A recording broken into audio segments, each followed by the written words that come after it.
something which is bigger than Menotrans. Add all the aspects of railway transportation, technology aspects, user aspects, equipment aspects, software, design, practically every aspect of railway transportation, please bring it here. Metro, your high speed, every part of it. That will make a much better, that will do more justice to our aspirations. I'll take a few minutes. I don't want to hold you back for a long time. Friends, in the last 11 years, our Prime Minister Shri Narendra Modi ji has put strong focus on railways modernization. And the results are visible.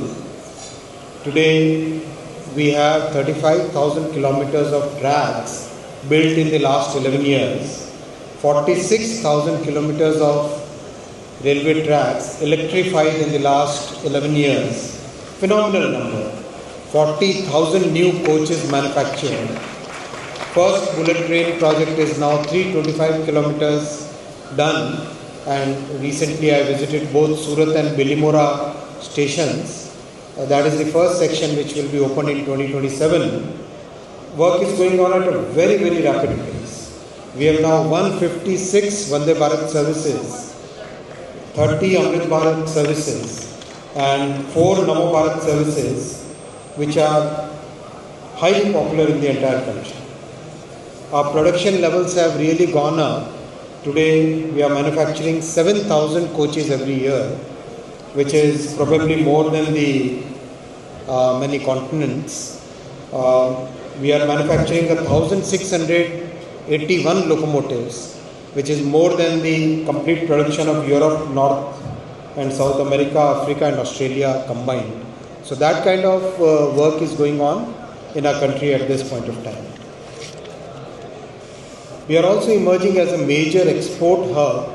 Recently, locomotives made in India have been exported to Africa, and there are many equipment which are manufactured in India and exported. Recently, I think a couple of teams which met me, they gave the details of the electrical equipment that they are exporting to Europe now, which is a very big achievement for the country.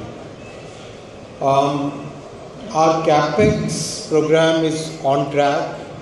We are investing about 2,56,000 crore rupees every year. And that kind of investment is necessary because we need to modernize railways at a very rapid pace.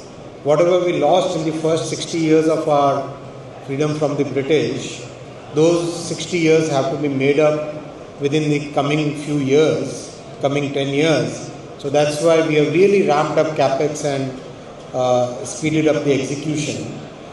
Many new projects which have now become reality. Chenab Bridge, which is world's highest bridge, highest railway arch bridge, that's a reality now, and it's giving a lot of good service to the people of Kashmir Valley. The railway line to Mizoram was recently inaugurated by Honorable Prime Minister. It has fundamentally changed the way people get their goods, the cost of commodity transportation. Everything has fundamentally changed because of these projects. Pamban Bridge, another very important technology milestone that has been achieved recently, and Kavach implementation is going on at a very rapid pace. What's important is all these changes that we do must focus on 3 important aspects. First is, how do passengers perceive us? Are the passengers happy? Are we able to provide enough services? Second, safety. Very important to keep 100% focus on safety.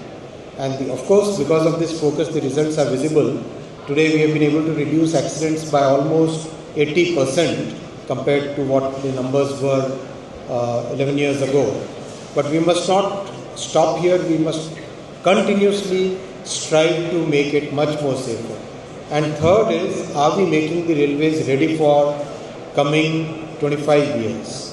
The steps that we take today will determine how railways will be serving the people in the coming 25 years. So it's very important to make sure that today's steps are basically paving the way for railways growth and for passenger satisfaction and safety security in the coming 25 years. Every step has to be thought with these three parameters. Friends, we have reached a level where today we are running about 24,000 trains every day. What next? What's important is, what are we thinking of the future? First, we must rapidly increase our capacity. You must have seen in the recent cabinet decisions, Honorable Prime Minister has approved many new projects. Many projects of doubling, tripling, quadrupling. There is a rapid pace of automatic signalling. Kavach, new sanctions are happening practically every month. So capacity has to increase substantially. So we'll continue to focus on capacity increase. And capacity has to increase not only for the conventional railway tracks, but now we have to start constructing dedicated passenger corridors. We have to start constructing dedicated passenger corridors.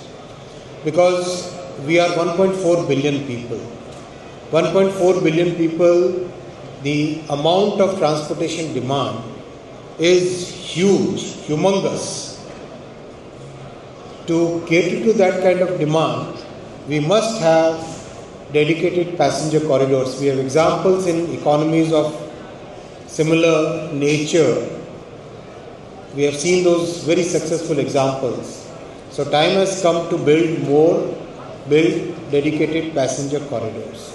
So that is one major item, increasing the capacity of conventional tracks and building dedicated passenger corridors. These will be very important focus points in the coming years. Second, rolling out Kavach, and again we have to take huge targets for all of us, all the industry participants and the railway administration. We must take really big targets and achieve them. Automatic train protection happened in many other railway systems way back in 1990s. For us, it started in 2016 once the clarity on what technology we should use happened. And after that, the process of getting the SIL4 certification, getting the ISA, improving the system. So now Kavach 4.0, which got finally approved in July 2024. Now that is getting rolled out. So we must make sure that in the coming 4-5 years, a substantial part of the railway network should be covered by Kavach. Any new manufacturers, designers, participants are welcome. All manufacturers who would like to join this journey are welcome, because this is going to be the standard automatic train protection that we will use throughout the country. Right now it is designed for 180 kmph.